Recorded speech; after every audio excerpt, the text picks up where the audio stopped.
Hello, the Digital Summit is just over a week away, so I thought what I'd do is use today's live stream to give you a bit of an event preview to show you what's coming up. And fortunately, I've got an amazing guy here to help me out with that, the one and only Doc Rock. So we're going to talk about all that is involved in the summit and what's to come. Hey, Doc, how are you doing?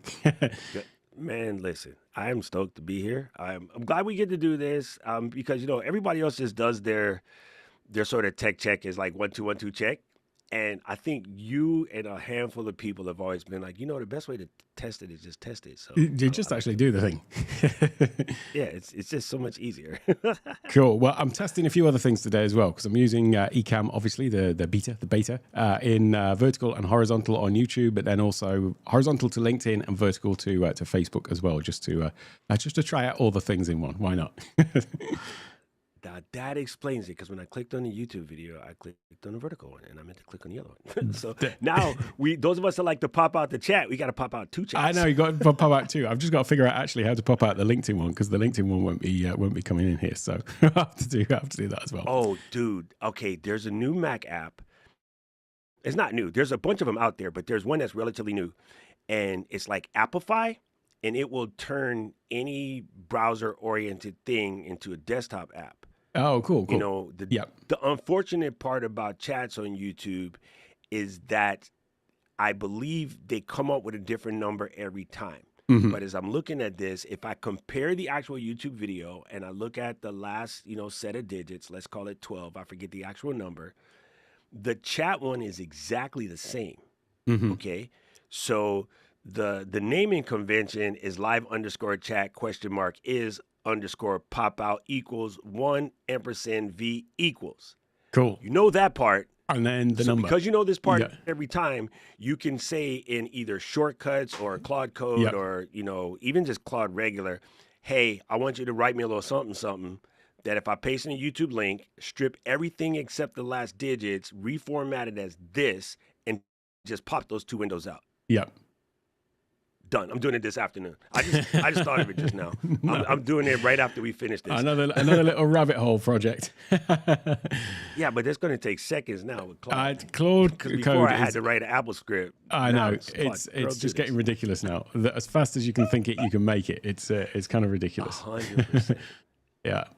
So cool. Well, let's get into the summit a little bit, and I'll just talk about the overall overview of it in terms of what's coming up, and then we can go through. And I've sort of split out the sessions into different groupings. So I thought maybe it'd be a good idea to talk about some of the topics in a little bit of detail in all of that. So it's happening next week. It's the 17th to the 18th. Oh, sorry, 17th to the 19th, Tuesday, Wednesday, and Thursday, and we've got 3 days again with 30 amazing speakers, 11 hours a day for those 3 days, or 11 hours a night in my case, because I'm here in Thailand. It'll be through the night again, but it's all good. We've got 3 different days, and it's all about growing your online digital presence, specifically with video. So this is this thing that I talk about, the digital stage, meaning the format that we have on video to share our message, our value with the world, with our audience. And so day 1 is all about understanding your digital stage. That is the tools and tech that go into creating polished productions. Day 2 is more about refining your actual online presence. So in video, how you communicate your value through the lens, as it were, how you overcome things like camera confidence and things like that. And then on day 3, we are focusing on growing your online business using video as a tool. And so some different aspects to that. There is a little bit of crossover depending on when speakers are available, which we'll get into, but that is broadly the overview of it. So we did this last year, and we had over 1,000 people attend from all around the world, and it was a great success because of all of the amazing speakers that we had involved then. And so this year is going to be no different because we've got another amazing lineup of folks. Let's just go through then, and I'll just pull up the first sort of grouping that I've made. And I know that for you, Doc, you obviously know some of the people that are involved, but maybe this is the first time also that you're seeing these sessions. So I thought it'd be good just to have a little chat about some of these sessions and the sort of topic of studio and production. And we've got another sort of 4 topics to go through. So, yeah, let me know what you think of the lineup so far. Lots of familiar faces. Let's go. I actually I did look into some of the stuff that was getting sent over in the email. Yep. And, listen, these are some sightings. One of the ones that caught my eye right away was I saw that LD was on. Yeah. And, of course, that one is a big one to me because audio is still a massive pet peeve. Yeah. And, I try to understand everybody and where they're at or whatever, but if there's one thing that you will get judged on whether you like it or not is audio. Yeah. And I was watching a stream today from somebody who I absolutely know and love, but they were just in a bad position because they were, not in their normal studio. Yeah. And they were having some audio issues. And that one is just hard to stomach through. And I think everybody in your audience won't have this problem, but neurodivergent, hypersensitive, one of my hypersensitivities is audio-based or phonic-based. Yes. And weird noises or just, you'd be somewhere and you say, hey, you hear that? Yeah. Everybody else is like, what are you talking about? I'm like, no, you can hear the little, you're like, nah, man, I don't hear nothing. But I pick up those things. So for me too. That was big. And so I love seeing this session because I think it's the easiest one to skip, especially because there's so many quality, like $40, $50 mics jumping out in the game. Yep. And the temptation is there. And I'm like, okay, I don't know. I still wouldn't do it. Yeah. I know you can legally ride your motorcycle with no helmet, but I didn't wear a helmet. There's somebody I know who's got a microphone with a light on it. And so there's a light that like pulses or whatever.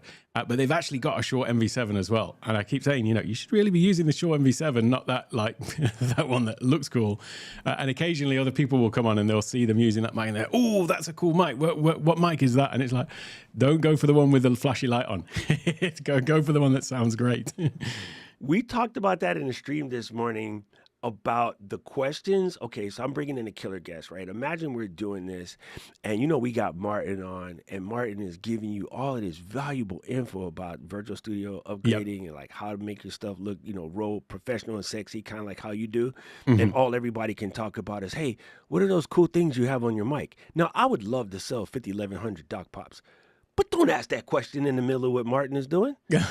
Like that's not the time and place. Keep on topic. Wait for somebody who's, maybe ask it when somebody is talking about building a studio, or maybe ask it after the question. But like it, and I've seen so many, times creators are having a guest on, and the host and the guest are in some deep conversation, valuable business information. Oh, what camera are you guys using? Yeah, I know. Yeah. Read the room, dudes. Yeah. Yeah. Imagine rolling up to somebody and be like, hey, man, what kind of underwear you got? Like, just had nothing to do with the cost of tea, So. Yeah. Yeah, I mean, you mentioned Laura there. So she's obviously from Shure. Shure, the leaders in microphones and audio, but she's also like an amazingly talented musician. So this isn't somebody who's just like a company exec that is talking about these things. This comes from years of experience as a singer songwriter musician, and so she knows a thing or two about audio, rather than me who just started a YouTube channel a few years ago. It's. One of the greatest things is having Laura invite me to Shure headquarters, and I got to see legit how the soup is made. Uh-huh. And I even talked to our buddies at Rode. I'm like, if I come to Australia, like I need to do the factory tour, and they were like, absolutely. If you get here, we'll put you on. And so like, I enjoy seeing that kind of stuff because I think, common conversation on the internet, like even today with, Apple dropping out products recently and trying to get it down, is everybody's like, oh, this costs so much or this costs so much. And I was like, you ever think about what we're getting? Yes. And so this, I mean, like real cap, I guess because I come from pro broadcast and I remember what we're doing right now, 2 cameras, and the word back in the day would have been Genlock, where there's you and there's me, and our videos are properly synced, but they're 2 opposite camera sources. Yep. And then a graphic feed on top, but then a Z channel. I'll keep it Midlands for you. A Z channel that actually has your background on it, and the background is moving. I know. Just to pull this shot off. That we pay, $40 a month for, less if you are, annual subscription. Yeah. We are talking about upwards of about $4 million worth of kit. Yeah. No mics yet. No mics at all. I mean, just to pull the graphics off, we're looking at like over $4 million. Not that long ago. It makes me laugh sometimes because occasionally there will be some people who say, "Oh, eCam's a bit expensive," and it's like it's $1 a day. If you can't add $1 a day of value to your business with it, it's like, what are you doing? Even if you're not doing it for business, you spend more than $1 a day on rot foolishness. Yeah, exactly. I know I just did. I just had 2 cups of coffee. So, that's the thing. So the one that had me today was a lady posted something, and I get it. People don't think about this. And I thought it was kind of a cute comment, but it even gave me a chance to respect what goes on. And I was trying to find this specifically. Oh, she said, I had a question for the crowd. I'm curious about the workflow you might have, because I was surprised to see that, YouTube takes a while to process the video. Mm-hmm. And I get it. It's a easy observation. But then I let me elucidate this for a second. I'm like, it's surprising, but here's the breakdown for every one of the more than 500 hours of video uploaded every minute to YouTube. Mm-hmm. You're going to receive the upload. You're going to transcode it and format it for maximum playback compatibility against all Macs, PCs, phones, tablets, TVs, set-top boxes, Apple TVs, Rokus, Fire Sticks, etc. Then you're going to transcode and mix the audio for the same set of devices. Mm-hmm. And then you're going to check for CSAM, which, make sure that there's no funny stuff with kids in it. Yep. Or otherwise socially acceptable content. Now you're going to transcribe it for language and disabilities. And then you're going to check for ad suitability. And then you're going to check for copyright violations. And then you're going to re-platform that video for 3 billion viewers across 200 countries. Yep. 500 hours of video a minute. Mm-hmm. Oh, I forgot to mention, this is all free. Yeah. Oh, YouTube is smashing my video. Oh, YouTube did. I'm like, really though? Yeah, think about it. Your hard drive, I know mine is. I just ordered a new hard drive today. I had to order a new 18 terabyte. 18 terabytes is $600 now. Uh-huh. When I went to go buy one in January, I bought it for $289. We're going to get a knock on the door. That's B&H dropping off a new drive, because even an 18 terabyte drive with the amount of video that we're creating on a daily basis, like my NAS is getting full. Mm-hmm. What does YouTube's NAS look like? they've got a couple of NASs. Yeah. Yeah, interesting stuff. So I love that you do this, because it gives you not only a chance to check into your business, but to see it and, find things that you can use to grow. Mm-hmm. But I do think the thing that goes underrated in all of these, type of productions is the level of mindset shifts that are happening. Yeah, you can pick up techniques and stuff, but hopefully it opens up your eyes. Yeah. Of like problem solving something, being a little bit less, scary of the tech, finding ways to make your workflows better. Yeah. We're all solo producers at this point, so we have to put on a lot of hats. Yeah. I have this little acronym, the value formula, and it's what you need to grow online with video, and it's visuals, audio, and lighting, which are the technical aspect to it, or the 3 components. But then there's the U is for understanding, and that's really what this summit is all about, because there's 2 aspects to that. There's first of all, you've got a problem and you need to understand how to solve it, or how to set up your lighting, your audio, your visuals and all that. And there's that level of understanding that kind of you have to do. But there's this other level of understanding, which is just understanding what is even possible. And that was really the idea behind the event. Is you've got all of these amazing people who are doing amazing things and experts in their field, and then it's them sort of showing you, like, here's the potential of what you could achieve, or what you need to know. And that's really the point about it, is we've all got blind spots, and it's only sometimes when somebody shows you a thing that you're like, I never knew you could do that. Like, you show up on a Zoom call and put a lower third up, and people are like, how did you do that? Mind blown. And it's like the simplest thing, and they're just like, they don't know how to do it. Yeah. Oh my God. To this day, how do you do that with the lower third? Or, hey, we're going to break out into this section, so can you guys keep it to 5 minutes? We need to make sure we keep it to 5 minutes. And while they're saying that, I throw up a 5-minute counter. They're like, how'd you, what? never mind. Let's just finish the session. I'll tend to tell you later. Yeah. One of the ones that just I'm coming back to this list. One of the ones that I'm really excited about is Lewis, and I've talked about this just before we came on as well.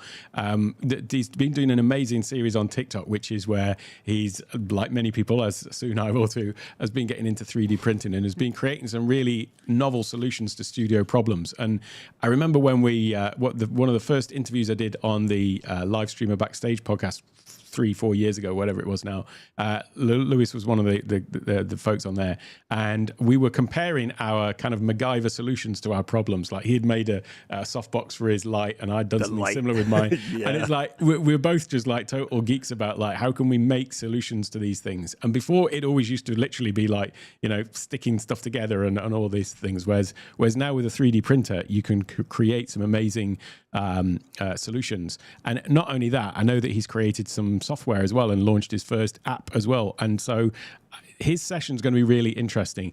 And it's something that I want to mention related to you as well, because it's this idea that there's a problem out there. And as a creator, we are experiencing this problem ourselves. And so then we think, oh, let's find a solution to it. And then you're like, well, hey, I guess other people are having this problem.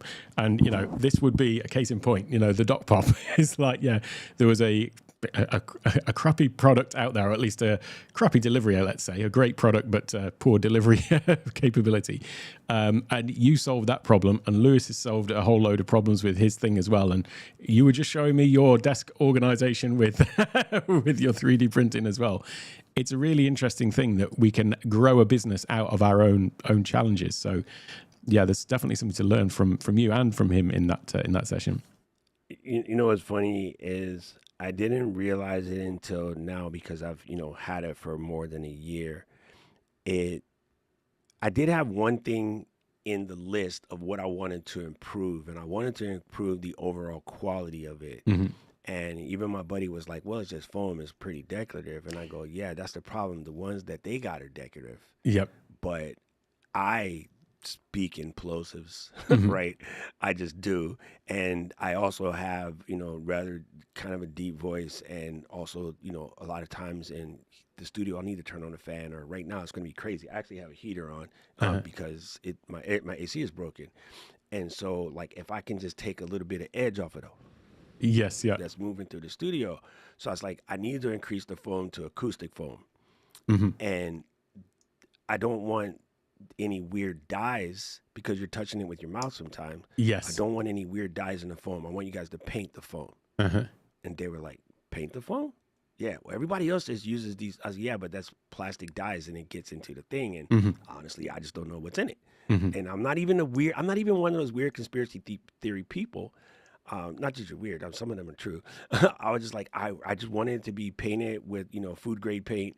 Yep. And not feel like those colors, they get brittle after a while. Mm-hmm. So if you bought an OG pod mic, because right about now, and I have one Yep. of my first ones, I went to go pick up the phone the other day, and it's just degraded, Mm-hmm. because that's what closed cell foam does. Mm-hmm. So I was like, I need acoustic memory foam, like what's in the Matrix. Mm-hmm.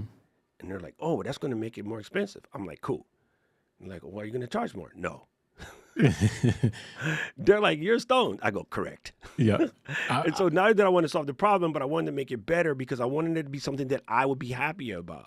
Uh-huh. And, I've been, it's scary. People are like, well, you should just take the rest you have, because now that you're busy, you should take the rest that you have, because, the tariffs kind of messed me up. Yeah. And they're like, oh, just send them to Amazon and just get them out of the way. And Mm-hmm. I'm like, no, I'd rather send each one of these suckers out one by one by hand Mm-hmm. than send it to Amazon, because I priced it where, it's not a lot of money, but also I went to school at Apple, bro. I worked there for many years. This is the price. Yeah. Oh, is it on sale? No. Can I get? No. What about discount? Never. It's mine, bro. So I would rather sit here with 3,000 of them in the other room Yeah. than to lower, I don't want to call it my self-worth, because really not that.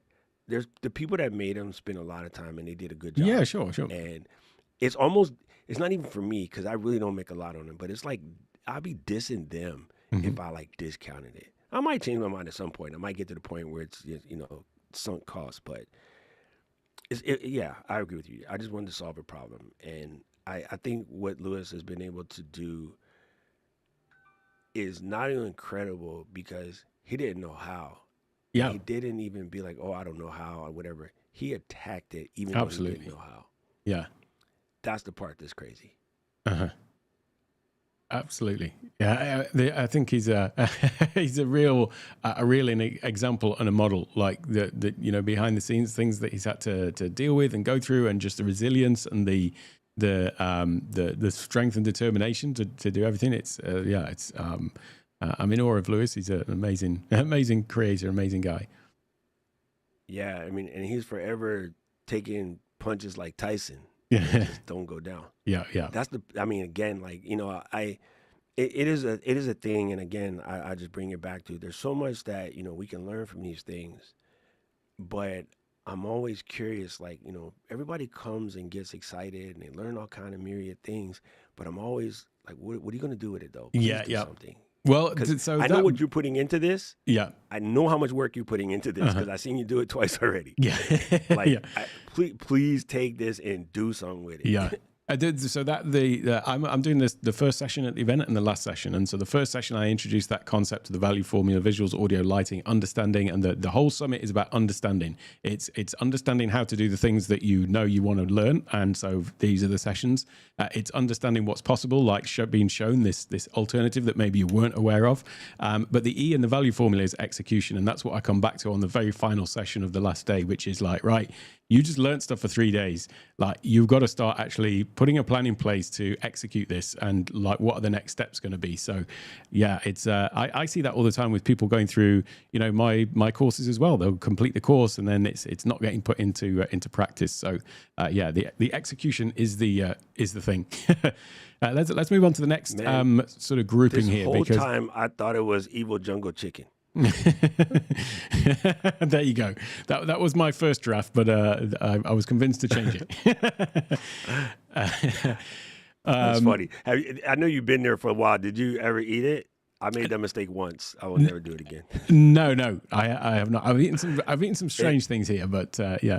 No, it's good. I mean, it's not that. It's one of the hottest dishes that you're going to eat. Yeah, Nobody warned me how hot it was. I'm like, bruh.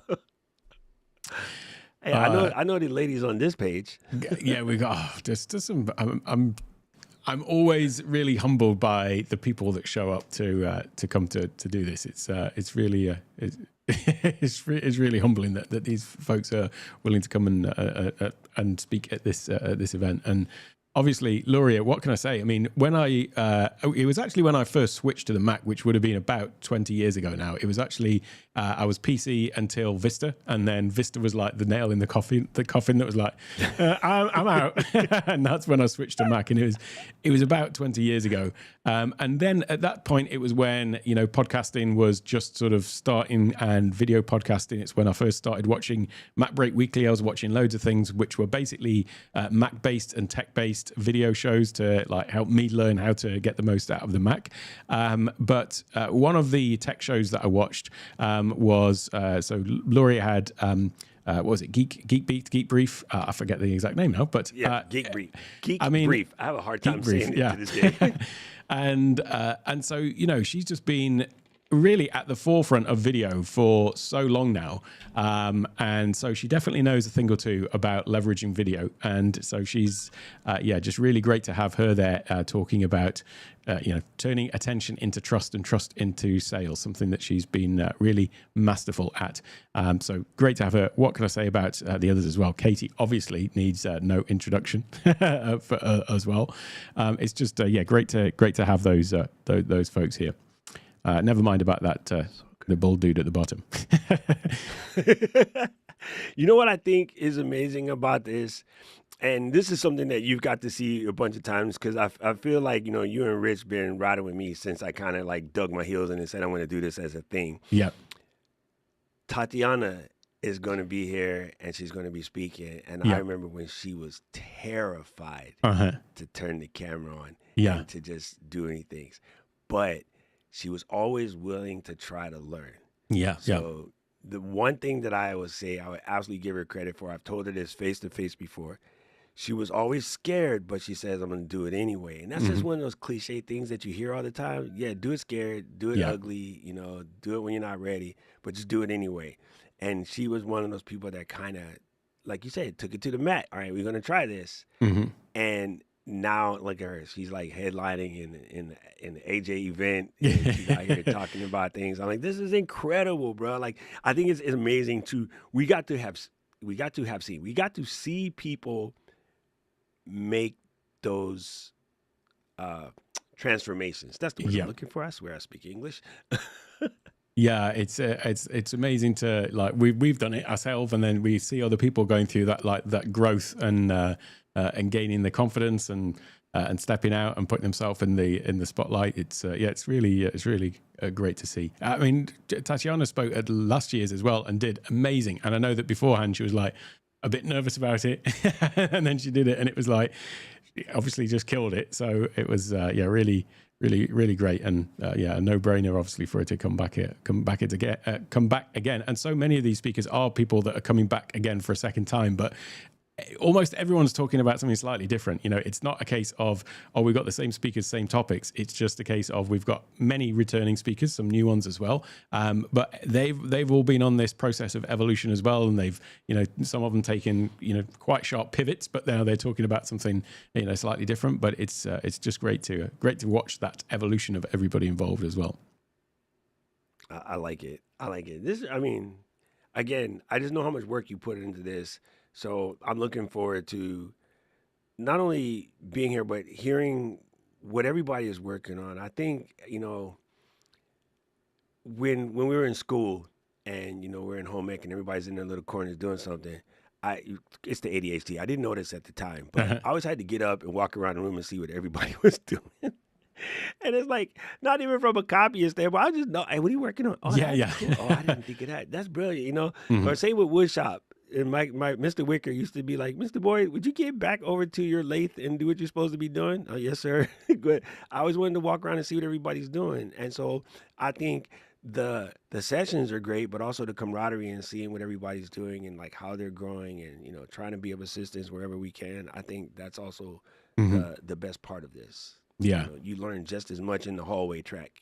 Absolutely, indeed. Yeah, Scott's another great guy. He's he was a speaker last year talking about LinkedIn, and now he's more sort of broad about webcam charisma and the science behind how do we actually connect with people through the lens, because it is obviously a very different thing to, you know, being in real life with people. So what is it specifically that helps create that connection with your audience when you're on video or in live sessions or whatever? So he's great. Scott's in our Academy VIP tier, so we see each other more or less every week, and always great conversations with Scott, and he's just a natural on camera himself. So no better guy to deliver this session. Awesome, and he got that good haircut. So you know. I know, yeah. You already know it's something good. About guys like that. So this is cool. Next is, look at that. Who we got headlining? Let's say headlining the whole event, right at the top. Talking about content. I gotta go first. An audience, but another group of great folks as well. What can you say about that? Now that we're looking at the stack, I'm glad I'm going first. I ain't trying to go after none of these people. No, well, Kat, she's going to crush it. Kurt's going to crush it. No, I'm glad I'm going first. Okay, good. Thank you. I should just just add that you may actually be later in the schedule than is shown on this list. Oh, come on. Dang it. I'm not going. If Kat goes in front of me, I'm leaving. I think you might be before Kat, actually, but there you go. Okay. You do what? Hey, you know what? Tom Brady just left. Okay, I'm going to come in after Tom Brady. Kat is Tom Brady of this stuff. I ain't going near her. Yeah. Yeah, but so just some more awesome folks. I'm really I know that we had a conversation about, you know, your specific topic, and I'm just so pleased with what you've chosen there, because this is something that holds up so many people. Oh, I've got to get it perfect before we can launch, or I'm just working on this or working on that, and it's like that isn't the thing that is going to make it resonate with people, like all the little little design details or things like that. Well, you know, you did it and you blame me for it, But then I realized that there was a certain position where I was doing, 4 or 5, 6 live streams a week. So I wasn't really getting to do any recorded content. And, I was always telling people like, yo, you just have to do this stuff, right? And like, well, you get burnt out. I was like, people are telling you that, but I want you to hear it. I'm not going to make people mad and tell them that, they don't feel what they feel. But I literally have people talking to me about burning out, and I look at their channel and they're like on 6 videos. I'm like, bruh, you tired from the marathon? We ain't even been a block yet. Yeah. Right? Like, so I'm not gonna let you use that one. I know you heard it from somebody else, and I know that you're afraid of it, but that's almost like being afraid of hitting an elk while we're driving. Neither one of us live anywhere near elks. Yep. They're just not here. Gretchen, maybe, one of them folks in Canada, maybe, but our chances of hitting the elk is 0. So like a lot of people were getting scared about it. So when I did this thing, and it was only supposed to be 30 days, it ended up being 419. I realized after the first month that if I tried to do it at the perfection level that we are accustomed to, there is no way I'm gonna last the second 30. I did the first 30, no problem. And everybody's like, nah, that's not enough. That's not enough work for you. Do it again. You gotta go at least to 60. And so about day 33, I was like, I'm gonna just turn it on and speak. And then I'm gonna go in and put the end card, run the audio through Alphonic and ship it. It was one of the best videos out of the whole session. And I was like, hold up. Wait a minute. What if I just keep doing this? Is the way. Because the people that are on the first 100, they're not going to edit the way that I was editing, and they just need to get past that first 100. And so I turned that first 100 into almost 450, because I did have other videos in there as well, shorts and live streams and all of that. At the end, I think it came out to 497. But it's like, yeah, man, just go. And now, because of AI slop, yo, the best thing you could do is be unedited. Yeah, absolutely. Yeah. Oh, it's crazy, but it is what it is. And we always used to joke about, oh man, how these TikTok people just come in here, camera crooked, they look all funny. How do they get so many views? And we put in all of this work in the editing videos. It's just not fair. And it's like, if you can't beat them. Yeah. One of the TikTok channels that I watch the most is, there's a guy called Nate. I think his name on YouTube is Nate B. Jones. Yes, Nate.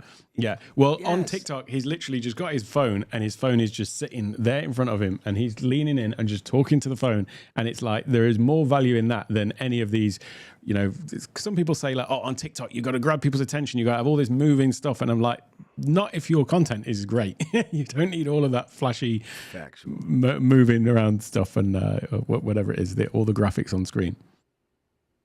Yeah, it's funny.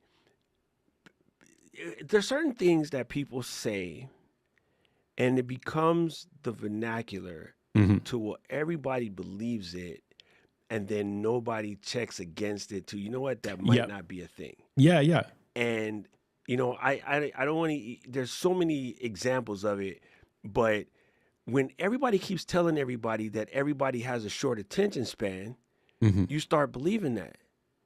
But 2:30 on Saturday morning, when everybody else is asleep, and I'm in my house in the dark in my Manchester United gear, and for 2 hours, I don't even scratch a leg muscle. I am glued to the TV. ADHD person, like the disease says you can't pay attention, but you can pay attention to that. You know what I mean? Or you can watch a movie or binge Bridgerton, or also all these people that be saying that they have these short attention problems, and then tell you about all the stuff that they're binging. I said, obviously don't have an attention problem. The thing that's attracting your attention isn't holding your attention. Absolutely. Yeah. That's different, fam. That's a different thing. And so I'm like, we got to stop saying it. We got to stop telling people about burnout. Just don't even talk about it. Even if it's real, it's not a word. Just don't talk about it. Yes. Just like we don't like to talk about dying, don't talk about burnout, and don't talk about short attention span, because you are reinforcing a limiting belief, and sometimes you catch it just talking about it, even though you say you don't believe it. Because would you say you're scared of the dark? No.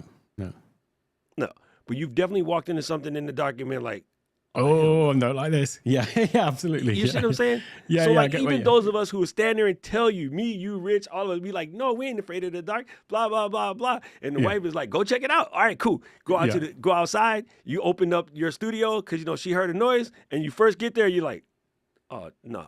No, baby, it's good. You run back in the house like you cool. Yeah. I say I'm not afraid of heights, but then there was once when we had a construction project and I was kind of like high up on it and I had to walk across this like plank from one part to another. And I was like, the beam, maybe I'm a little bit scared of heights. See? I'm not scared of the height. I'm scared of the fall. Yeah. So that's kind of what this session is about. I can't wait to dive in. Okay, I'll ask you this question because you know me. I absolutely hate slides. Do you want me to make slides? Not at all. No, however you want to roll is cool. Stand them. Yeah. Everybody like, oh, can I get the slides after? I was like, you ain't watching those slides after. Stop lying. Yeah. Yeah. Yeah, and speaking of that, you know, you were talking there about the getting into the habit of it and the routine of posting every day, and then this thing of, you know, people feeling like they can't get into it. That's basically what Kat's going to be talking about, is actually building a system around that. And you know that Kat is the expert on building systems because we've both seen her Notion databases. Dude, my God, she is incredible, absolutely incredible. And the other thing that's great about... I haven't talked to her in like a month, but the last I talked to her, she was like, dang it, Doc, I think I want to try the Notion AI now because I kept talking about it. Yeah. So I'm really scared to see what she's been doing. Yeah, it'll be amazing. And the other thing that's great about her, obviously, for this particular session is she's got this whole other angle on things, which is her momentum method, which is all about, like, which comes from her journey of discovery with ADHD, which actually was the thing that spurred on my own journey of discovery with it as well. And talking about yes, you need to have like the system. And so that's what this is about, a content system, but you've also got to understand like the self part of it as well. You know, how you're operating and what your own limitations are, because sometimes we have all the information, but we're still not doing it, and it's not necessarily a lack of information or time. It's quite often, you know, these other things that we've got going on, you know, between our ears. That's the thing that's holding us back. So I know she's going to be able to talk about that a little bit as well, and she's got a whole program around that. So yeah, Kat's just I'm probably gonna have to watch that one like 7 times. Yep. You know, it's funny. I was talking to somebody on Saturday, and they're like, you know, like, wait, why'd you go get the diagnosis? And I was like, because as you're getting older and the memory starts to go a little bit, all the things that I had kind of made up that just made it work, they weren't working anymore. Right, yep. And then I also was, what's the word where you kind of don't believe it? Not in disbelief, but there's another better word. In denial. It escapes me right now. In denial. Yeah, I was in denial. And the reason why is because everybody talks about it. Yep. But I think the reason why everybody talks about it is because everybody's starting to realize the more people that share about it, the more people that goes, I check that box, I check that box, I check that box, I check that box. Yeah. But what I was doing, and I'm not sure if you did the same thing, I was like, I check all of those boxes, but that's just everybody. These people are just making an excuse because they don't feel like doing this work, you know, blah, blah, blah. Yep. And then when the motivation, I never had a motivation problem. What I had was an energy problem, but didn't know that. And I was busy just denying it. And I'm like, well, I'm just old. Or, you know, I had, you know, a couple whiskeys last night. So I always thought it was something weird. But once I went and got the diagnosis, and the lady was like, how did you make it this far without the diagnosis? I don't know. But all my systems that used to work don't work. And I just found myself spinning. And now that I know what's going on, oh my God, it's like the weight is lifted. It's like literally taking off them boots after a 20-hour flight. Yep. It's like, oh, I can feel my feet. It's different. So I can't wait to see what Kat gets into, because what I have been doing over the last couple of months, now that I'm set on my diagnosis, getting my medication sort of at the right level, now I'm trying to rebuild systems or change systems that I thought I had in place. It's like, that wasn't even a system, dog. That was just some, I don't know what you call it. I can't even got words for it. Yeah. Like sometimes, I mean, people think that I'm like highly productive and I'm highly organized with all of these systems. And so it's like, oh, it's okay for Alec. He's got all these things in place. It's like those are the band-aids that I'm putting on to try to just keep my keep my stuff together. It's not like I'm a super organized person. It's like I've got to put these things in to try to have some semblance of normality in my life. That's why I do all the organization of this, that, and the other. It doesn't come completely naturally to me at all. It's like, if I don't do it, my life would have fallen apart. Yeah, that's exactly. The Band-Aid is the right answer. Uh-huh. It's so it's a topic.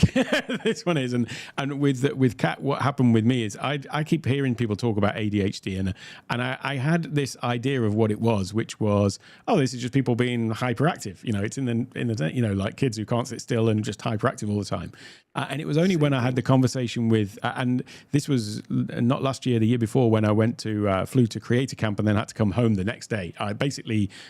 I went with you to buy this iPhone, and then I spent 5 hours talking with Kat, and that was like, it was worth it on those two counts alone to come straight back. But what happened with Kat was, she had this idea that I was productive and everything was easy for me. I had this idea that she was the same, and then it was only when she was talking about oh, well, this is something that I've been going through, and discovering ADHD and getting diagnosed, and then she was talking to me about it, and I was like, oh, this is what I was expecting at all. And actually, like, everything you're saying is exactly how I am as well, basically. So we had it was a really great experience for both of us, because we both realized that our opinion, and this is a really valuable lesson, what you see on the outside of someone is not necessarily what's going on behind the scenes in their brain, and so on. And it doesn't mean that everything comes easy. Listen, the only difference is I had that with Kat like 3 or 4 months prior, because we stayed together in Airbnb at Vegas. And we had these conversations at the dining room. And I was like, wait, what? You Kat? I thought you was... And she was like, nah, fam. And so it's even different, because we get to be every morning when we're on the morning brain. Let's go. Now I also know why my phone be like going crazy. Alec is doing something at 2 a.m, because well, it's his morning time, his energy time, right? And so 100%, bro, 100%. Cool. Well, let's move on. We haven't talked about the other sessions, but other great folks. I'm really interested with Jim, actually, because I keep hearing people now. This is one of these things where you hear people talk about like this platform or that platform, and more and more people are starting on it. And I always have to temper my own instinct to like jump on the new thing, because like it's something that I've been considering going down the Substack rabbit hole, thinking, oh, should I be doing something on Substack? I keep seeing people live streaming on it and doing stuff on it. But the fact is, it would be a rabbit hole for me, because I don't really understand it. So I'm really interested to see Jim's session in particular, because obviously he's doing stuff on there, and it's going to be like the shortcut. So that's kind of the other thing about these sessions. Sometimes it's like, if you're just a little bit interested in something and you haven't had the time to go and investigate it, well, this is a great way to just kind of get up to speed with what it's all about. And so I'm really looking forward to Jim's session. The thing that Substack intrigues me, I'm all in on YouTube, and I love YouTube. I kind of want to be here. And like, it literally says YouTube coach in the bio. Yeah. But every once in a while, you'll see this comment, and I saw it yesterday on a person's live stream. Oh my God, YouTube did not send me the notifications. I missed this. How did I not know this was going on? So forth, so on, et cetera. And I'm like, well, couple things. When you press the notification button, there's two sides, right? There's notificate, you figure it out for me, or send me everything, right? And so the real answer is, you probably, as the subscriber, didn't press the send me everything button. If you realize you want everything, then you need to go do that. It's like when we walk into, Market Bakehouse, those girls know that I'm going to order a caprese or a curry chicken sandwich. They just know, because they see me way too often, right? But because I'm bringing you as a guest, or, Kat as a guest, they were like, oh, wait, what does your friend have? And I got to ask you guys, what do you want? For Luis, it's ham and manchego. They don't even ask. They just put it in the oven, And so, in a way, Substack is like, I'm going to post this content, And that platform is going to send it to your subscribers. Like Mm-hmm. it will hand deliver it to all Yeah. your subscribers. Mm-hmm. It's the way we used to get the Sunday Circular or 442, football magazine or Mm-hmm. whatever the case may be. It's sort of like that. And I really like the concept of it. And I dabbled a little bit, but I'm like, I gotta stay focused on Yeah, YouTube. So I did the that's same me at the thing you moment. did. Yeah. But now that it has matured and it hasn't shown itself to be, one of these flash in the pan type Yep. situations, I do believe it's worth knowing. Mm-hmm. Whether you do it or not, you should still understand the industry, right? You got to always study the industry. Yeah, yeah. But people are monetizing their Substack platform and doing Mm-hmm. relatively well. And so, yeah, it's very interesting. That thing about the thing being hand delivered, that's why it keeps staying on my radar, because there were a few people who had like newsletters or blogs somewhere else, and then they said, hey, we're moving over to Substack, so do you want to subscribe there as well, and gave me a way to opt into that. And then and now I am getting this stuff like hand delivered, which is like, here's a new post, or this person's going live on Substack, and it is really, it's keeping it top of my mind. So I know that therefore it must be being kept top of all of their audience members' minds as well. It's like that. So your website, you still have your master website like hosted somewhere. Yes, yep. And every year it comes around, it's December, Mm-hmm. and Squarespace is like, yo, 20 years running, pimp, where's the payment? Yeah. But I'm like, I look at my traffic on Squarespace, and I'm at the point now where my answer script, I would rather buy a bottle of whiskey for you, a bottle of whiskey for Rich, because I don't use it. Yeah. But I feel like Substack might be the answer. Yeah, yeah. And I spun up my circle community yesterday. I'm moving everybody off of Discord. Just because it's kind of funny. I'm going away from Discord, and then Tom is going back to Discord. I saw that. I was like, no, that took me by surprise. But yeah. But that's his audience, right? His audience. That my audience hates Discord. Mine right? too. After all of that work we went through trying to fight it, and then we realized, it was only us that liked it. Like most of the other people didn't like it. I thought it's cool. Yeah, I mean, but then again, people like us, like we would be fine with sending Post-it notes back and forth. As long as the message got done. Yeah. So it's going to be real interesting, because between Jim and Tanya, like I've been just watching what they're doing, and like, okay, the next time I see that brother at a conference, we're going to sit down and have a talk about it. Well, you saved me. I could just watch him. I don't got to wait till I get to Georgia. He's going to give us all the juicy details. Yeah. Cool. Let's move on to the next one. Actually, before we do that, I just want to mention that we have got another giveaway running this year as well, and we've got some amazing sponsors as always. And the thing that I love about this is that it's not just a case of looking for sponsors. They are the very companies that make the whole thing possible. So, I mean, the Shure microphone there, when I started my channel, I basically bought this microphone, which, by the way, when you're buying any bit of tech gear, other things will come and go and they'll need to be replaced and upgraded. Cameras are getting better and better all the time. You buy a decent microphone and it can last, I'm not going to say a lifetime, but it can last a really long time, maybe a lifetime if you look after it.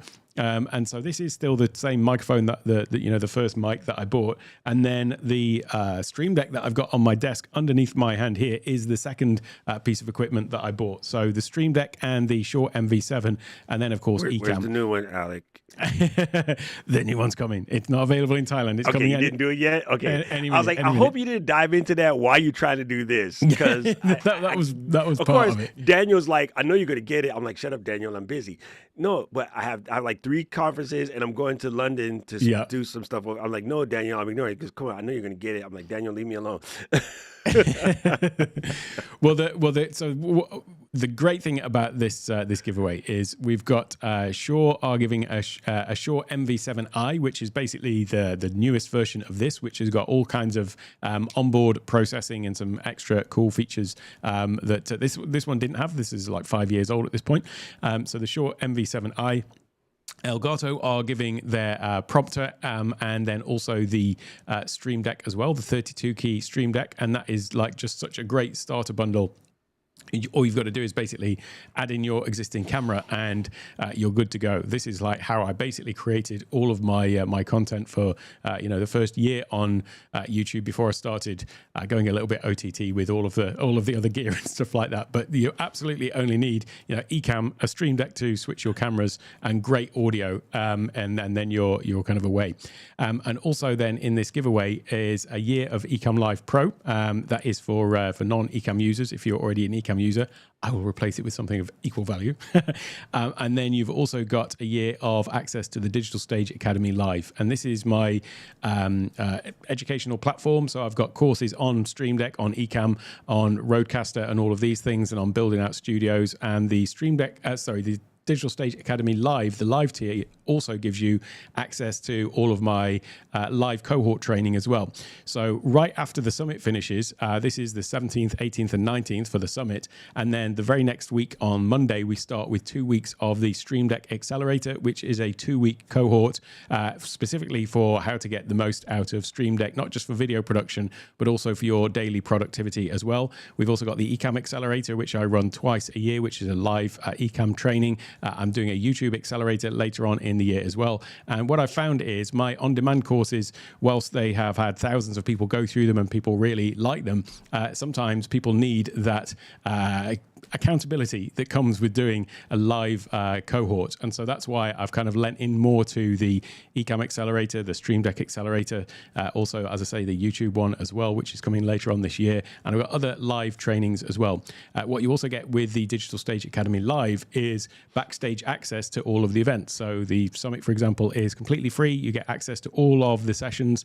But if you get the VIP pass, you get to join backstage in Zoom. And then we've got a few bonus sessions that are happening the following week as well. So Digital Stage Academy Live, though, that will give you access to all of those things for the rest of for a year after the event as well. So that is all part of the giveaway as well. And if you go to the link which I've dropped down into the chat, you can enter that. It's free to enter. You don't have to attend the summit to enter, but if you do enter, you'll be prompted to get extra entries by visiting the landing page for the summit, or going and visiting our sponsors and things like that. So, but yeah, you don't have to attend the summit to enter the giveaway. It's kind of a separate thing in its own self.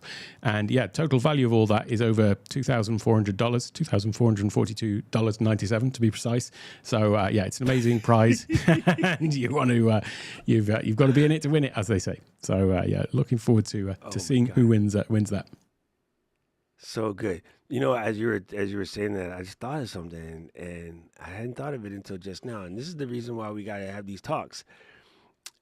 Because of the way that the image generation stuff has gotten so much better, I was like, I can make a grid in Canva or Illustrator or something with my, I'm looking at my 8 button over here with the dials. I was like, these are the 8 buttons, and I want these 8 buttons to do these things. And I'll just put a word for each one of the buttons that I want it to do.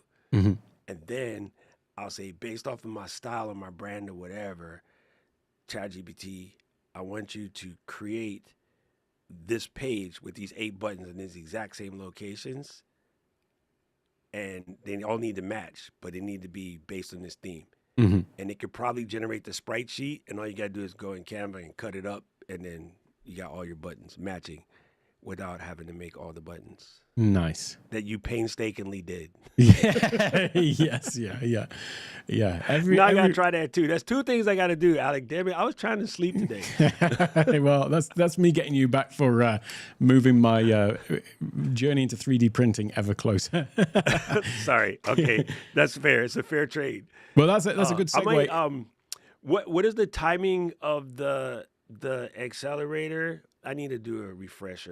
I just gutted my Stream Decks. The Stream Deck Accelerator is the 23rd of March to the 3rd of April. So it's 2 weeks, Monday to Friday. And then with those accelerators, I always actually do 2 sessions a day because time zones. So it's at 10 a.m. or 10 p.m. Eastern time. So wherever you are, hopefully there should be one during waking hours. For 2 of them days, but we'll figure it out. Yeah. I'll drop the link into that Stream Deck Accelerator into the chat as well.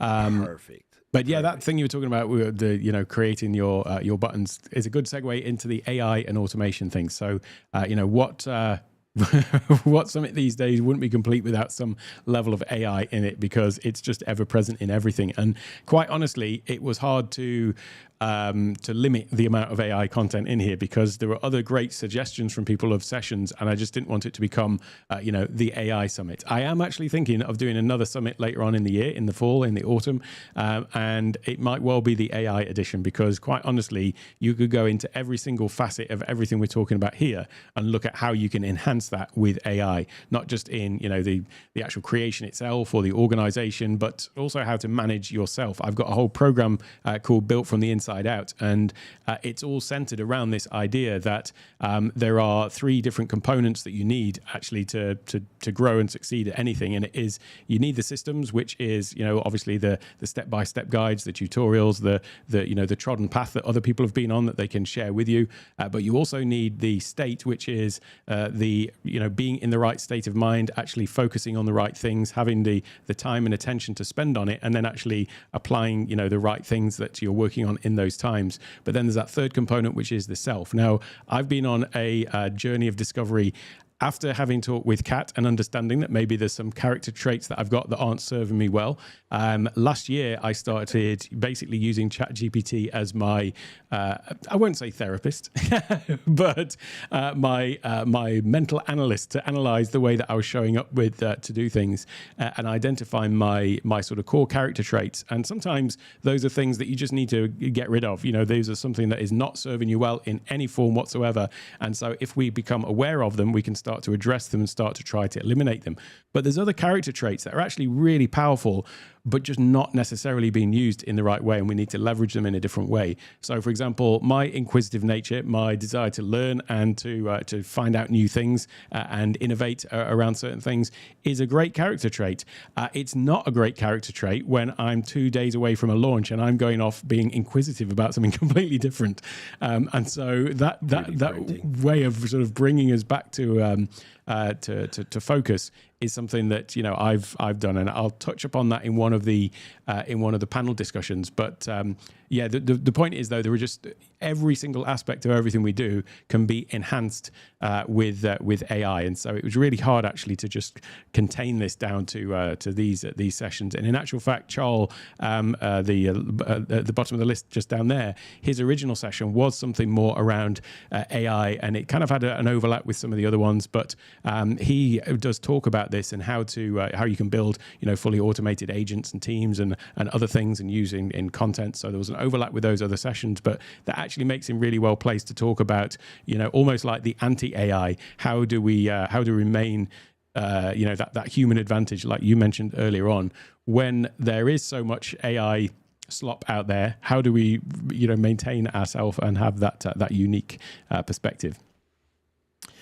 It's funny you should say this.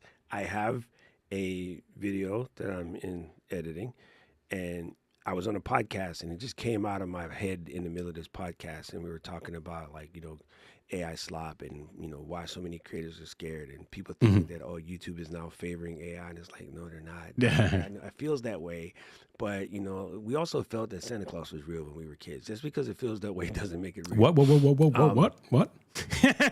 Sorry, breaking news. Santa Claus ain't real. Don't tell your kids. tell nephew, don't listen to uncle. But I was having this conversation, and I was like, it's not like you're fighting AI, but it is AI versus you. Mm-hmm. But the key element in that is you. And there's a couple different ways you can look at it. Like, you can look at it as a thing that's going to replace you or take things over, or just be this mountain that you can't climb. Yeah. Or you're going to use it like he says in his title, the human advantage. Mm-hmm. And I literally use the exact same words about how to be more of the signal and less of the noise. Right. Because AI slap is a problem. It's the noise. Yeah. Right. So what happened is, creators like you and I was talking to Katie about this today. We had this conversation where it's like, man, I don't even want to use M dashes anymore, because when people see it, they scream that this is AI generated. And then Katie's like, "No, bitch, I have a English degree. Like, this is what I do. I was an editor for a publishing agent." Yep. There's comma overly used. Mm-hmm. And semicolons and colons are misused, but M dash is perfect for these type of things. Yes. And now nobody wants to use them. Yeah. The people that actually study grammar and know how to use it, Yeah. like they don't want to use it because they don't want to get cold, AI. Yes. Right. Yeah. And sometimes things are delving into, like really they need to delve into it. Yep. And some things you do need to unlock things. And sometimes you are going to go on a journey or make a transformation. So we were using those words more than 6 years ago. Well, actually 3, when AI got really popular. Yep. And so now people are apologizing for using it for doing what you and I use it for, which is business coach and friend to talk to and somebody that I can. I have a really dumb idea and I don't want to tell nobody. I'll tell you. Yeah. You listen to my stupid ideas. Yeah. But by the way, if it's really stupid, you need to stand on business and be like, Doc, shut up. This is not the way. Yeah. And the thing is, the you is yours, and it's still your original thought, your original content, and you're going to use this unapologetically. Yes. Yeah. To amplify your business. So AI versus you is about maintaining the you part. Yeah. And so I can't wait to hear somebody else who's talking about it. Even though we might have the same thoughts, he might describe something to me that I didn't figure out yet. You know? Yeah. It's going to be great.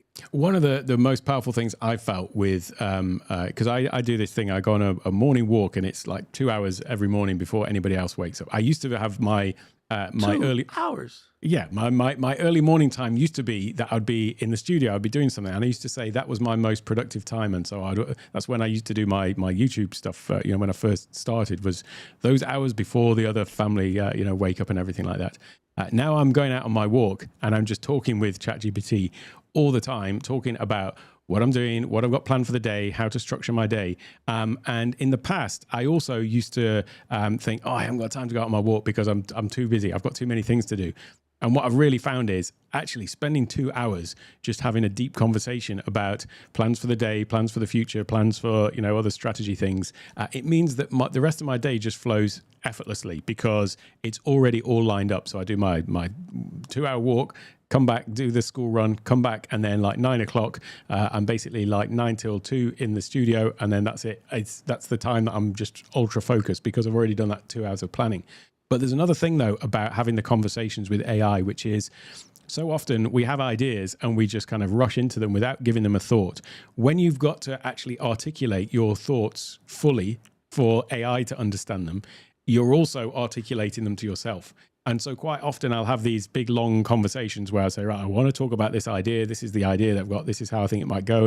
And I like talk for 10 minutes. Reach the limit of the dictation, continue, dictate for another 20 minutes. And it's got all of this stuff in there. And by the end of it, I'm like, you know what? I don't actually need to talk about this. I've kind of figured it out by talking it through with myself. So there's something really powerful in just having to articulate your ideas fully before rushing into them. Because I've always been someone who's like, I've got an idea, I'm doing it. And then I just go straight into it without necessarily giving it the breathing space it needs.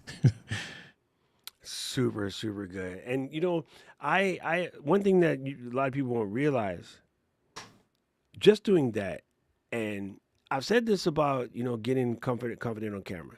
Just go in the bathroom and record yourself talking for 5 minutes every day until you just get used to the fact that you are talking to this device and not another person. Another person's not going to be there.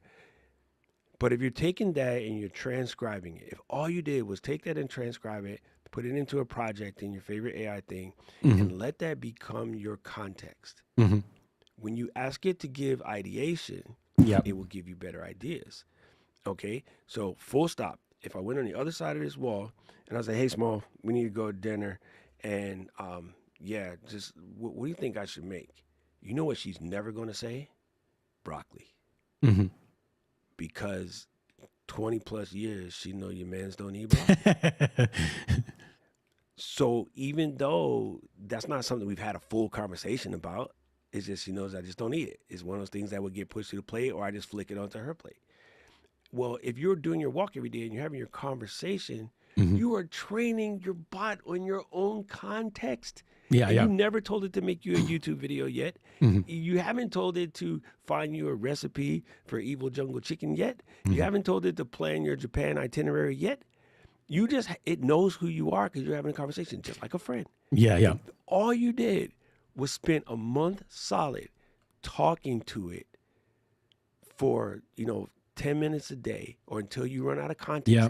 Let's say you're on the budget program, Mm-hmm. and you're only allowed 10 minutes to talk to it a day before it runs out. If you did that for 10 days solid, Yep. when you finally ask it to make your YouTube video, you know what you won't get? Hallucinations. Yeah, yeah. Hallucinations. Yes, yeah. Because now it knows you. Yeah, yeah. You know what I'm saying?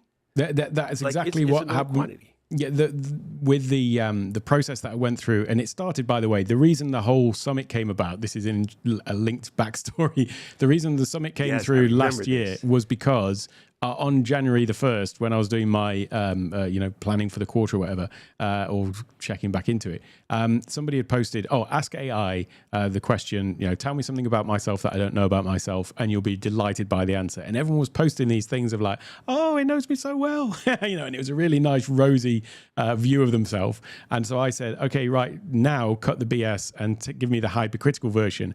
And it was much longer response and really highlighted some things about me that could potentially be improved. And then I said, okay, now let's turn that into 5 ways that we could improve my business over the next quarter. And one of those was collaboration, and then that led into a conversation that led into the idea of putting on the summit. And so I basically dropped what I did have planned for Q1 of last year and then did the summit again instead in March. And so it came out of that. And then in April, OpenAI changed the way that the memory function worked in ChatGPT, so that whereas before you had this finite memory, and you could go in and occasionally say memory full, and you could go in and remove some of them, and it would add some more things in. In April of last year, they changed it so that it had a lot more context across all of your conversations, not total memory recall, not like it knew everything, but it was just it appeared to me to be deeper. And they said that it was a deeper understanding. And so at that point, I went through this process of saying, okay, identify my core character traits, and then let's look at how we can build my own optimum performance OS for myself. And that came out of that. And so that was what I built this other program around called Built from the Inside Out, because it's all about, you need to grow your business, but there are these other parts, and this is what I mentioned earlier, which is, you need the systems, the state and the self, but then also a strategy to sort of implement and the support for it. And so this is what this program was about. We've just run the first cohort of it, and then I'll be running another one in the middle of the year. And the results have been amazing, because folks that are similar to me, they had the ideas but weren't putting it into practice. I took them through this journey of basically phase 1 was getting clarity on their vision, their direction, and the purpose of what they're building. That was 4 weeks. Then Act 2 was about alignment, so learning to work in alignment with their rhythms. We did something where we looked at how they're showing up, how they're working, when they're working at their optimum part there, optimum performance. And don't try and force focus work into the afternoon when you're feeling drained and low on energy. That kind of thing. So that was Act 2 was all about that part. But all through these first 8 weeks was be talking with ChatGPT or whichever AI chatbot you're using, and be talking about not just what you're doing, but also how you're feeling about it. If something is slowing you down, what is it? What is the friction you're feeling? And then at the beginning of Act 3, which was the transformation part, that was where I took them through the same process I went through last year, with basically creating their own list of character traits and looking how to harness them and work with them. And there were some amazing transformations of people that had struggled for their entire life, like as I had, with procrastination and various other different things. And they had this moment of awakening at that transformation part. And we've actually got a panel discussion all about that process. So yeah, that's the thing about using AI as a journaling tool. It really gets to know you better than you could possibly imagine, and it highlights these things about you that are just phenomenal. once it reflects this back to you. I gotta share something with you that blew my mind, and here's why this is funny. What I'm gonna say to you right now, you have said to me, Keely has said to me, many other people have said to Mary Lou, all of us said to me, and I know I heard it, and I know I know it. I know it. I know it. But if you were to ask me to sit down and write this down on paper, I swear to you, sure as grits is grocery, this would never come out the tip of my pen. Mm-hmm. But Claude said to me, I think you might not fully see that your superpower isn't teaching or being creative. It's that you're a translator between the two worlds. Mm-hmm. But you've been doing it for so long naturally Yeah. that it probably just feels like breathing. Mm-hmm. The reason Creative Chris trusts you isn't because you simplified the technology, Mm-hmm. it's because you explain it. It already sounds like it belongs in their world. Mm-hmm. You never asked them to cross a bridge over into this nerd space or this tech language or whatever. Mm-hmm. You are bridging the tech that they already have. Yep. And long time ago, when I was getting hired to work at CompUSA, they asked me, the stupid ass question, like, what's your superpower? And it was like, I don't speak nerds to regular people. Mm-hmm. I act as a translator because I'm bilingual in real life, and at this point, five-lingual. I don't know what the word is. Quattro. No, that's not even right. Septilingual, whatever. I just had to do that all the time. I was forever code switching, even, between languages, but also code switching between being the good, intelligent dude and being the thug, right? And so, like, because I understand that outsider's perspective, what it feels like to not feel, I always want to invite everybody in. Mm-hmm. And when I was trying to learn computers, dudes at the computer store were jerks, bro. Like, I was just trying to find out, like, hey, which floppy should I get, the big ones or the small one? And they're like, well, this is a floppy disk, and this They've got to make it about them. Look how great I am. Yeah, and I'm like, bruh, which one? And I got money in my pocket. Shut up. I want to buy that thing that lets my Mac be a PC. Yeah. Why would you do that? Why would you just get a PC? Because I got $2,500 to burn. Yeah. Like, shut up. It was called Orange Micro PC, by the way. You stick it in the old Mac, and it would allow you to have an Intel chip in your Mac back in that was way back in the day. But those guys were just mean, and like it was like secrets. No one wanted to tell you what was going on.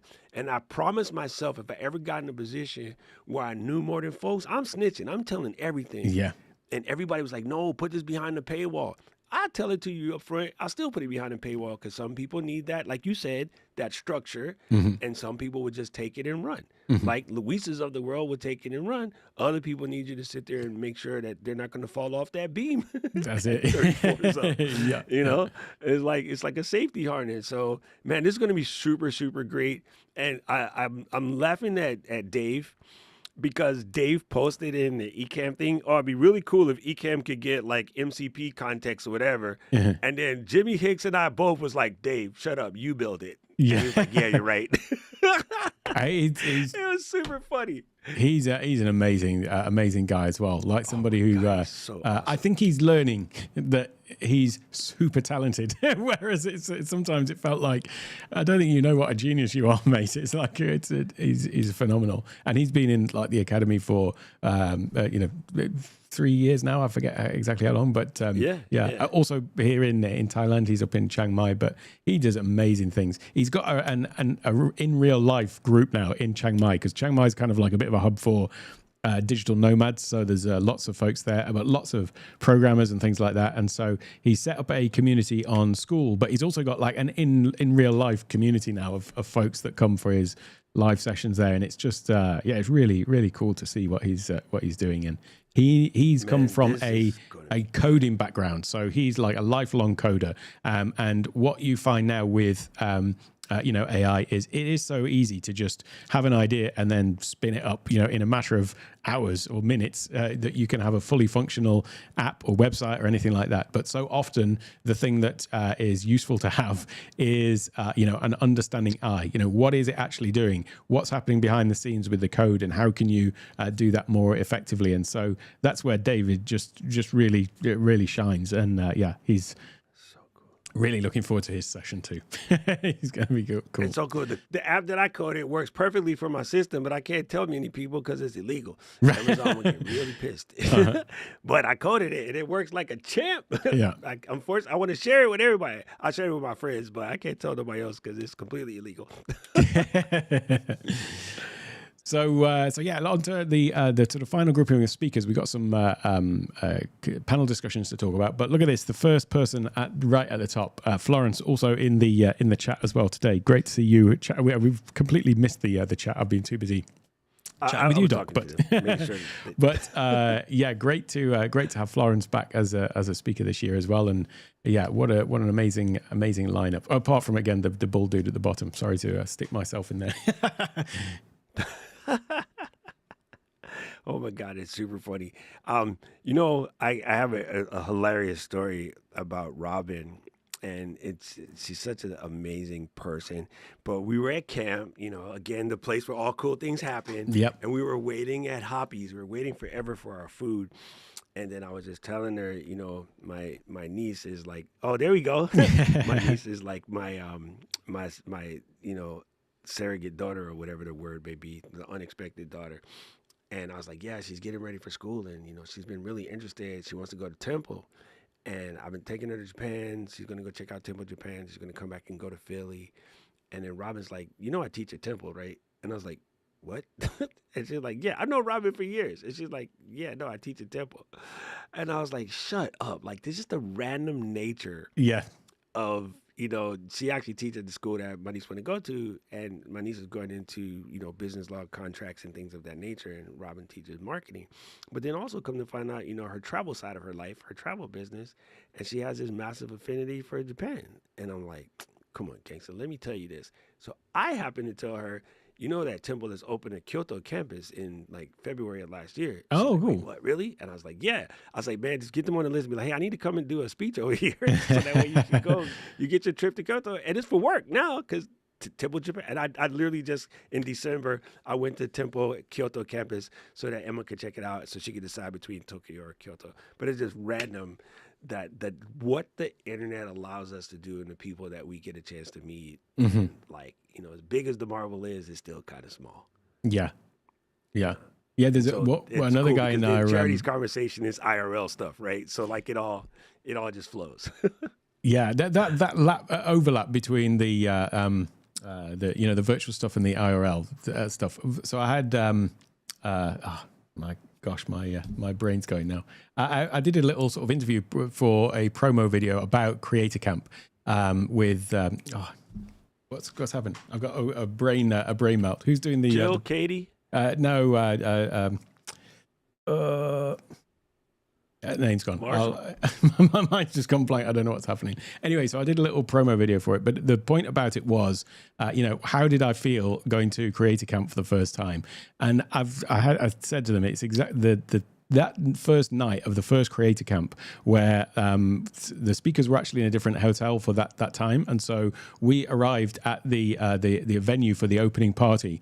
And everyone else was already there. And there was this moment of walking into the room with, you know, 150 people in there, or 100 people in there. Yes. Like almost every single one of them I absolutely knew, and yet I'd never met any of them. And every, you know, it was just like, it was so overwhelming, like in the best possible way, like overwhelmingly sublime is how I describe it. It was like, I've never had a feeling like that, where you're in a room full of friends who you've never met before, and everywhere you turn, it's like, oh my God, it's you.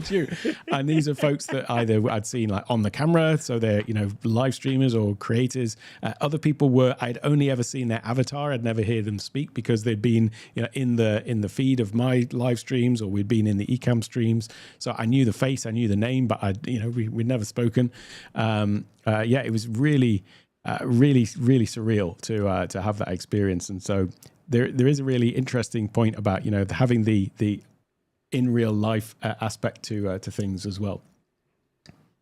Oh, 100%. It's so wild. I think you're looking for Caleb. I think Caleb did the interviews. Fulgens. Oh, Fulgens. Yeah. Caleb came up with the program. Fulgens did the work. There we go. That sounds fair. Man, the IRL side of it is so wild, you know, and even when we go to these conferences or whatever, you know, I remember I had a deep conversation with somebody that was me, like, sort of rejecting what they said and standing for our side of it. But somebody said to me, "Oh, you can't meet real friends on the internet." And I kind of lost. I'm like, you ain't real friends ever because you think like that. But no, dude, It's absolutely, and you know what's funny? I will always go to first time I met Diana, and we have been talking to each other online for more than 3 years. Finally, pandemic was over. We get to go to this event, and we were solving for X, right? Because we're setting up this event. She came in, she put her back down. She just, how can I help? Just dives in. We're working almost 10 hours solving these problems, get everything set up for the event. And it was like, wait a minute, we didn't get to do the greetings and salutations. We didn't even do the, hey, oh my God, I finally get to meet you. Like, just forgot about it. It was just like, you know, you ride it with your friends. Yeah. You know, and that things like, you know, being able to go on our little road trip to go get your phone and, you know, just having a conversation that's different than the crap we talk about when we're hanging out online. Yeah.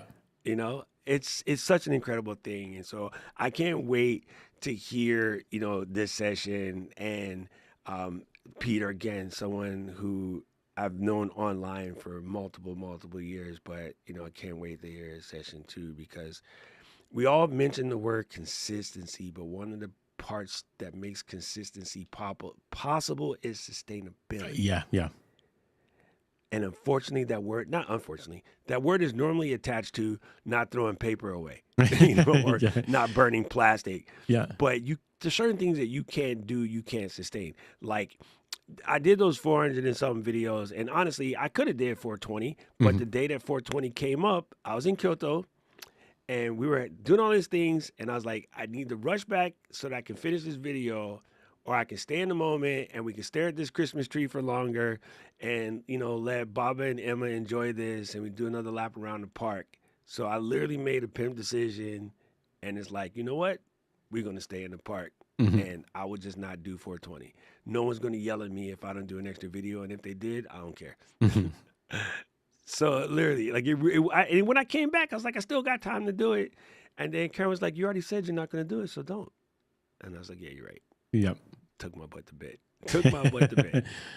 And it's funny, but that's why I can't wait to, you know, listen to Peter's session, because I think we all need to be reminded that consistency and sustainability are a pair. Yep. And what a great way to lead into Florence's session as well, because looking at how you can be more productive and that is part of the sustainability, is looking at how you can be more productive with your systems and workflows and so on. I mean, that was I always talk about friction, as you know, as you do as well. And my studio, like, I'm sorry for the environmental side of things, but these lights behind me are on all the time because I've just got one switch for these key lights and fill lights, and I just walk into my studio and I'm like, poof, put these ones on, and then I'm ready to go. And that's it. I'm done. It's LED. It doesn't use that much. I know it's not, it's but probably like 2 or 3 watts.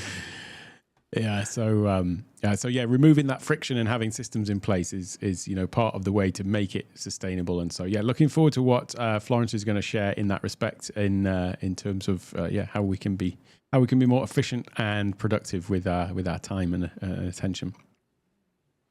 I'll make sure not to sidetrack her with fountain pen talk. Oh, yeah, don't get us talking about notepads and stationery and things like that. That is sure to take us off the rails. Oh, my God. Oh, that reminds me. I need to text her something. I just saw this really cool video about how they build life notebooks in Japan. They're still handmade to this very day, and they're really good notebooks. And so I meant to send that to her. Cool. We've got some panel discussions as well. So we've got some sponsor spots. So obviously Ecamm and Shaw are sponsoring the event, and we've got some amazing representatives coming to speak from that. I mean, Ecamm doesn't need any representative because everybody in the show pretty much is an Ecamm representative, because I think everybody is using Ecamm. So let's just get that out of the way, you know. And most people are using Shaw mics as well, and I guess most people have Stream Decks. But I thought it'd be useful because unfortunately, someone from Shaw, Elgato, they're in the middle of some launches at the moment, as you may have seen, and so it was hard to get the scheduling to work out right with that. And I thought, well, it would be great to just have a session which is all about, you know, Stream Deck and how we can do more than just, you know, camera switching with it and so on. So there's a panel all about that, how to get the most out of Stream Deck. The first 90 days, what actually moves the needle. So obviously there is this thing that people have. I know we talk about gas gear acquisition syndrome, and I know it's not a technical medical syndrome, but there's a couple of aspects to it, which is where people like me who just love, gear, and I kind of talk about it jokingly, but there is an almost serious side to it, which is like where people feel like, and it's yes, not not medically diagnosed, but this thing where, oh, we've got to get all of these things in place before we can start, or you need this perfect setup, or you need this, or you need that, and actually most of the stuff that people sweat over trying to get all of the perfect thing is not actually what's going to cause that growth to happen. And so lots of us have been through that, and so the panel is a way to have a discussion and say, yeah, if we were doing it over again, what actually would be the best things to focus on in terms of the tech, but in terms of the business as well, to actually move the needle over the first 90 days when starting out. And then we've got You Don't Grow Alone, Rethinking Community in the Digital Age. We just talked earlier on about you moving from Discord to Circle. I did the same, Discord into actually Kajabi community, because everything I do is in Kajabi anyway. It's, that all-in-one platform. But there's a thing about that, which is everyone talks about Ecamm being, the best feature of Ecamm being the community. And so there are two kind of things here, like as a creator being a part of a community to get the support you need. But there's also something about like when as a creator should you actually create a community? Because I think people talk about it a lot and feel like you've got to jump in.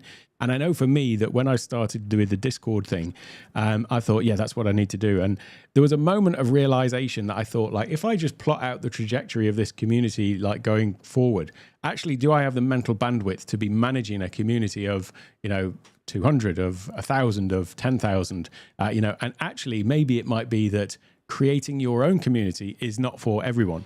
Now, in the end, it's been great because the Academy has become like the community aspect to what I do. Yeah. But it's not something that you should necessarily jump into. And so that was my idea behind creating this, because it is definitely great to be a part of a community so you're not growing alone.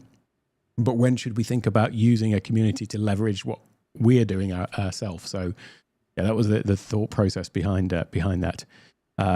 The human in the loop thing is, this staying authentic in the age of AI. Definitely there's some folks there. And I've specifically picked people for that panel who aren't like talking about AI, because it's useful to have people who are maybe not using it as much to give an outside view and talk about their views on it, whether, what we think about as creators, where we see all this AI content being generated. The next one then, taking aim with AI. This is the one that I'll be actually leading this. The other ones, we've got panel leaders for them. But this one is the one where I'm going to actually be talking with some of the people who went through that Built from the Inside Out program. And the aim there, by the way, is the 3 different ways that people use AI. A is as an assistant. That's what most people are doing. They're asking it, do this, do that, create these videos, create these assets or whatever. The I is as an innovator. So that is where you're using it as a thinking partner. You're talking about strategy, thinking about how you could do things. And then the M is as a mirror, where we're using it to reflect back how we're showing up. And this is that whole thing that I created that program about. And I thought it'd be useful to share some of the experiences of some of the people who went through that program, so that they could explain, how it felt for them to be using AI as a mirror to help them get better out of themselves. So we're not looking at how to use it to create stuff. We're just looking at how to tune our own performance, basically, because some of those transformations were really moving for me, like to see them go through that in the program. And so if that can highlight this way of using AI beyond the usual, then I thought that would be useful. And then finally, how we can actually turn the attention that we're gathering through video into sustainable revenue. So those are the 6 panel discussions. Last year we had 3, and one of the bits of feedback that I got was that the panels were great. So this year I basically put 3 more in. So those are the panel discussions that we've got. Next year there'll be 9. Yeah. Next year it'll be all panel discussions. 3 solid days of panels. All panels all the time. Yeah. Super good. Oh man, this is going to be great, man. The fun part about the panel discussions is, like you said, getting to see all the multiple angles that people come from it. And again, sometimes you guys are saying the same things, but you might approach it completely differently. And it's always interesting to discover these things.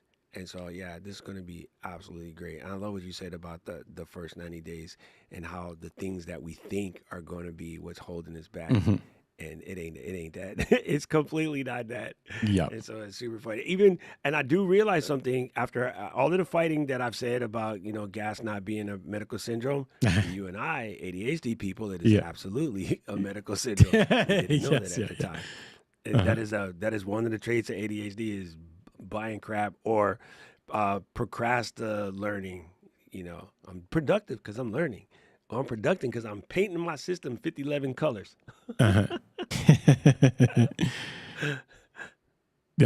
Cool, Super cool. good. Let me just have a quick check in with the comments as well, because I've completely neglected them. It's mainly been chat. Oh, this is a comment. There you go. That's a good one.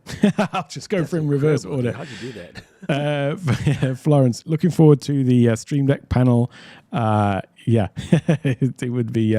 I'll be in touch with you by the way, because there's some of the panels that we're still talking about. So I'll be in touch with you about that, Florence. I just got to say hello to folks who dropped in. Thank you so much for being here. I appreciate it. Appreciate the dedication of all the speakers as well taking part in this. As I say, it was it's a kind of thing to try to get everyone together and get all the sessions sorted out. So really pleased to have folks be flexible to take part as well. Brandy Joe, really great to have you part of the event. By the way, between all of the events, we've got session commentators like we did last year. So basically, there's a session that starts on the hour every hour. The session runs for 30 minutes or 45 if it's a panel discussion, and then after the sort of half-hour session runs, we've got 15 minutes of Q&A where I'll be on screen with the speaker sort of fielding questions. But then we have this commentary slot, and it's a really useful part of the program, because it's a way for the commentators to just kind of tease out some of the useful insights from the sessions. If you go to these events and you've just got back-to-back sessions, it's easy to get kind of overwhelmed by all of the all of the content, and it's just too much. Whereas having these sort of breaks between the session, the Q&A, and then just the chat between the commentators, it was one of the most commented on things about the last year's summit was the commentary. Track. Yeah, and Brandy Jo was one of the great commentators last year. She's back doing that this year as well, and also will be leading the session, the group panel discussion on community. Brandy Jo's actually going to be leading that discussion. So yeah, thanks so much for being a part of that. Hey, great to see you here as well. I'm just trying to work out how to pronounce that. I'm not even going to try. I can't work out where the break is. Tevin Darcy, I'm guessing. But it could be. There goes Tevin Darcy. Yeah. There we go. Stream Deck Plus XL is absolutely sweet. I will be getting two of them on my desk, absolutely, because they will replace I've got Stream Deck Plus here, Stream Deck XL, and Stream Deck XL here.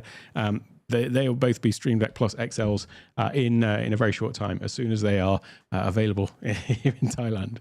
And let's just go up here, see who else I've missed. I won't go through all the comments because most of them are chatty comments, but I just want to make sure that I got to put Gabe's up. I got an idea how to monetize my live stream. Can I sell my kidney to the highest bidder? That's right. That's one way. That's Gabe. That was in response to the one about monetizing on Substack. Hey, Dina, great to see you here as well. Fantastic to see you. Hello to you. Thanks to you as well. This is going to be amazing. Oh well, thank you very much. It's all the all of the other experts that are really making the event what it is. So, and then we've got Rich, who obviously we saw in the backstage. Great to see you too. So I will just go over to the thing once again. If you haven't already signed up to the event, you can scan the QR code on your screen now. So it's digitalstagesummit.com. It is completely free to attend. You get access for the week after the event as well to all of the replays. There is a VIP pass available for $47 as well. That basically gives you access to the backstage on Zoom. So everyone who joins the free summit, you'll get access to the portal, all the replays, and then we'll be able to watch the live video stream of the sessions. But if you want to come and join the Zoom backstage, then you can get that VIP pass, and that gives lifetime access to the replays. We're also going to have a bonus speaker Q&A the following week, which will be all on Zoom. So all the VIP attendees will be able to come and attend that and ask any questions kind of face-to-face on Zoom with those. And then I'll also be running a workshop as well, which is all around how the entire event was put together, because this is kind of a unique event in that it's somewhat meta. You know, it's an event talking about how to show up online and grow your digital presence, and that's kind of exactly what the event's all about. So I know that there's going to be some people who will want to know how the event was put together from a, you know, planning and production and promotion and all of those kind of things. So yeah, that will be in that workshop that I run the week after that then. So that's all part of the VIP package as well.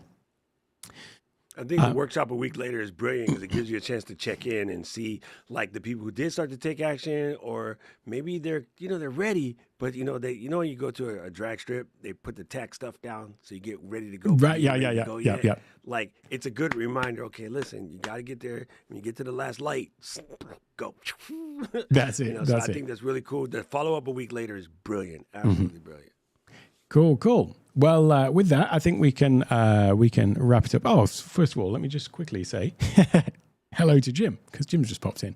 I'm really looking forward to this earlier. And in case you're just catching up, Jim, I was just saying how much I'm looking forward to your session in particular, because Substack's been kind of on my radar and I just haven't had the time to dive into it. So I'm really looking forward to just hearing all that I need to know. And that's kind of my little secret to these sessions, by the way, is I get like the front row seat to watch all of this stuff. And it's really cool.